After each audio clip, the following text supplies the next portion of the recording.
কিসের উপরে কাঠামোর সংস্কার করবেন যদি আমার ভিত ঠিক না থাকে? যদি আমার পাশের বাড়িতে রাত্রিবেলা 11টার সময় ডাকাতি হয় সবচেয়ে সম্ভ্রান্ত বাড়ি এলাকাতে, তাহলে যদি ওই নিরাপত্তা যদি আমার না থাকে, কতদিন আমি সংস্কারের জন্য অপেক্ষা করে থাকব? সেহেতু সংস্কার খুব বড় স্বপ্ন, ঐক্য তার জন্য দরকার। নির্বাচনে যেতে হবে, কিন্তু তার আগে মানুষকে স্বস্তি দিতে হবে। সংস্কারমুখী মানুষকে বিপথে নিয়ে যাবেন না, তাকে আইন শৃঙ্খলা না দিয়ে, তার খাওয়ার ব্যবস্থা না করে, তার চাকরির ব্যবস্থা নিশ্চয়তা না করে। সব মানুষের অধিকার যখন আমি বলি, তখন কিন্তু আমি শুধু ঘরের মানুষগুলোর কথা বুঝি না। যে তিনটি বিষয়কে এখানে আনা হয়েছে, ঐক্য, সংস্কার ও নির্বাচন, শব্দ বা পদ বা সেই অর্থে ধারণা খুবই গুরুত্বপূর্ণ। এবং ওনারা এই তিনটি শব্দ নির্বাচনের মাধ্যমে বর্তমানে যে কঠিন সময় আমরা অতিবাহিত করছি তাকে ধারণ করেছেন। বাংলাদেশের ভবিষ্যৎ নিয়ে ঐক্য করতে হবে, এইটি হলো ঐক্যের জায়গা। বাংলাদেশ ভবিষ্যতে কোথায় যাবে?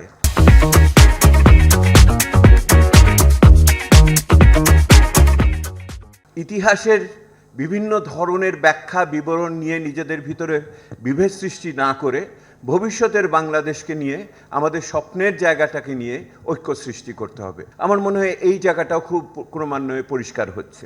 ওই যে ভবিষ্যতের বাংলাদেশ আমরা যে যার আদর্শিক রাজনৈতিক বিভিন্ন অবস্থান থেকে দেখব, তার কি কোনো ন্যূনতম কোনো জায়গা আছে কিনা যেখানে একমত হতে পারবো? যেই মতে আমাকে বলবে গণতন্ত্র থাকবে, স্বেচ্ছাচারিতা থাকবে না, ইত্যাদি ইত্যাদি, নির্যাতন নিপীড়ন থাকবে না, বিকাশের সুযোগ থাকবে। আপনি যদি আমাকে জিজ্ঞেস করেন, আমি খুব সাধারণভাবে একটা জিনিস বুঝি, সেটা হলো সর্বজনীন মানবাধিকার থাকতে হবে। সব মানুষের অধিকার যখন আমি বলি, তখন কিন্তু আমি শুধু ঘরের মানুষগুলোর কথা বুঝি না। এই ঘরে যেই মানুষগুলো আছে, শেষ বিচারে বাংলাদেশে তারা সচ্ছল মধ্যবিত্তের অংশ। আমি তাদের কথা বলছি যারা পিছিয়ে পড়ে আছে, সেই মানুষগুলোর কথা।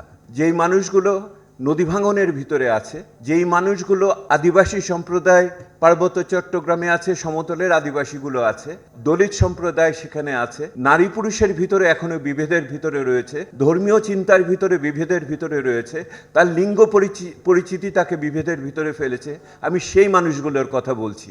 সেই মানুষগুলোর বেঁচে থাকার অধিকার, কথা বলার অধিকার, সমাবেশ করার অধিকার, জীবিকা নির্ভর করার অধিকার, সেই নিশ্চয়তা আমাদের পেতে হবে। এইটি ভবিষ্যতের ঐক্যের বাংলাদেশ আমাদের হতে হবে। যতখানি না উপরি কাঠামো নিয়ে আলোচনা হচ্ছে, এই দেশের সমাজের ভিত্তি নিয়ে তো অত আলোচনা হয় না। আমি আপনাদের বলছি, এই যে যত আলোচনা শুনলেন, এর ভিতরে কি একবার শুনেছেন আপনারা গার্মেন্টস শ্রমিকের বেতন কত হবে, সে ন্যায্য মজুরি কিভাবে পাবে, আমন ফসল আসছে আমার কৃষক দাম পাবে কিনা? আপনি কি জানেন এই মুহূর্তে মধ্যবিত্ত 80 টাকার শাকের আঁটি কেমন করে খাবে? কই, সেই আলোচনা তো আসে না। এই যে যুব সমাজ বসে আছে, একবারও তো আলোচনা হলো না কর্মসংস্থান কেমন করে হবে। ওই সংস্কার কি আমি দেখেছি? কিসের উপরে কাঠামোর সংস্কার করবেন যদি আমার ভিত ঠিক না থাকে? ক্ষমতায়ন তো, আসল ক্ষমতায়ন তো হলো রুটি রুজির ক্ষমতায়ন।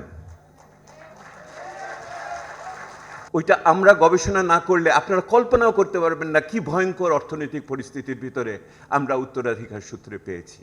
এবং একে তো ঠিক করতে হবে। কিন্তু প্রশ্ন হলো, আমার তৃতীয় বিষয়, ওই ঠিক করার জন্য যে সময়, সে সময় কি জনগণ আমাদের দিবে কিনা?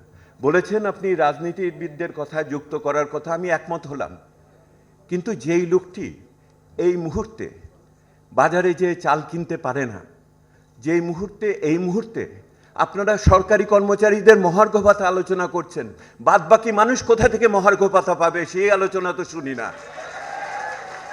একবারও শুনেছেন আপনারা এই কথা কারুর মুখে থেকে? এই মানুষগুলো, এই যুব সমাজের ভিতরে, শিক্ষিত যুব সমাজের ভিতরে তারা কিভাবে কোনো যুব ভাতা প্রচলন হবে কিনা সেটা কি শুনলাম না তো। ধৈর্য ধরবো কিভাবে যদি আমার পাশের বাড়িতে রাত্রিবেলা 11টার সময় ডাকাতি হয় সবচেয়ে সম্ভ্রান্ত বাড়ি এলাকাতে? তাহলে যদি ওই নিরাপত্তা যদি আমার না থাকে, কতদিন আমি সংস্কারের জন্য অপেক্ষা করে থাকবো? আইন শৃঙ্খলার যদি এই অবস্থায় হয় সচিবালয়ের ভিতরে, তাহলে আমরা নিরীহ নাগরিকের আমার কি অবস্থা হবে?